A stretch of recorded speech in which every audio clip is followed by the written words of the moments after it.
Today's lesson is triad inversions. When we have a triad, remember we are speaking about a chord with 3 tones, and you see it in a stacked position, line note, line note, line note, or it could be space note, space note, space note. When we have that triad in a stacked position, we say that it is in the root position, and the name of the chord is the lowest tone. So this triad is C, and it is C major chord. If I were to check the quality of intervals from the C to the third, I would discover a major third. And then from the C to the G, I would have a perfect fifth. And that would be the description of C major triad.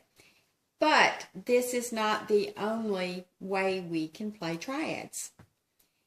Anytime we have the 3 letters C, E, and G, I would say that I have C triad. But they can be written in a different order. So, let's see what we can do to show you what I mean. One of the things I can do is to take the C and take it off, and I'll keep the other 2 notes, E and G, but there's a different place on the staff I can put C. I can put it here. So I've moved it to the top. I actually turned it upside down, kind of.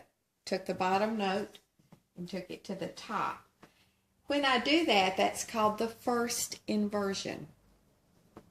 The first inversion.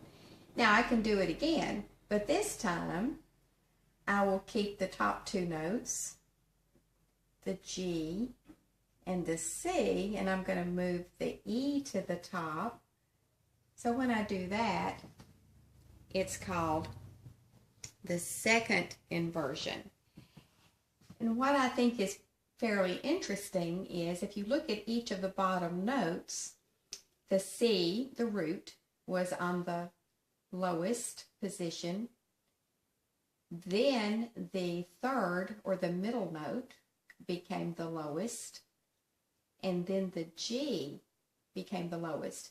So when I look at those low tones, C, E, and G, I see that each one of the tones gets a turn to be on the bottom.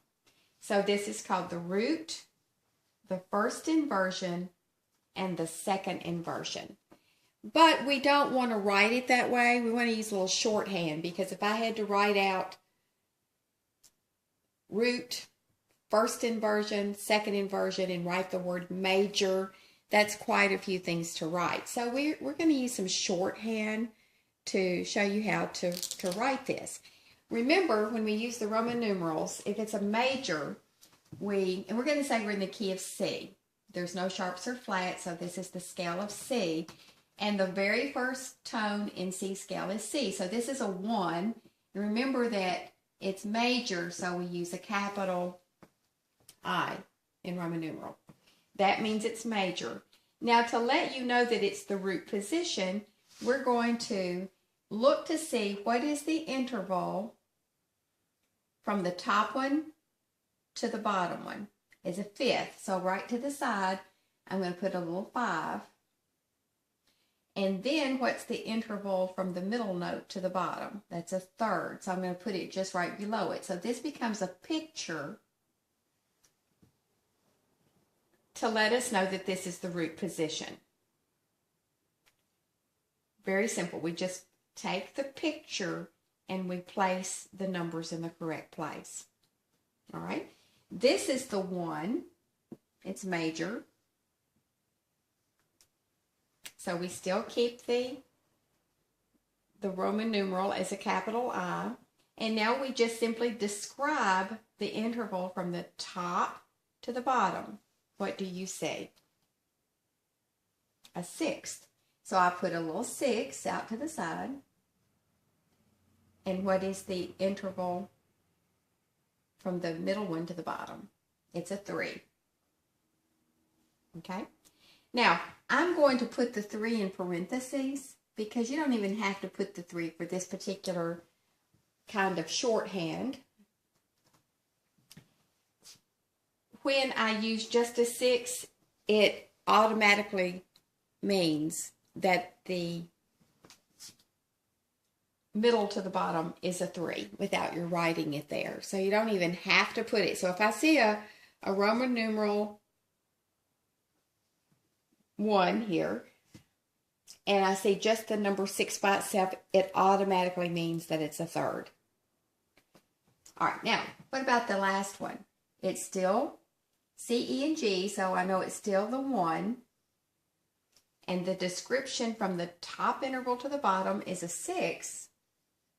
But this time, from the middle one to the bottom is a 4. I do have to put the 4. Okay? And then that way I know which inversion I'm playing. So this one is the root. This is first inversion. And this is second inversion of the same chord. And the shorthand numbers, the intervals, now I'm calling it shorthand because I know you understand a short way to do something. The 5-3 from the top to the bottom, and then the middle one to the bottom, and so on. All right. We'll do some more analyzing with this on the next segment.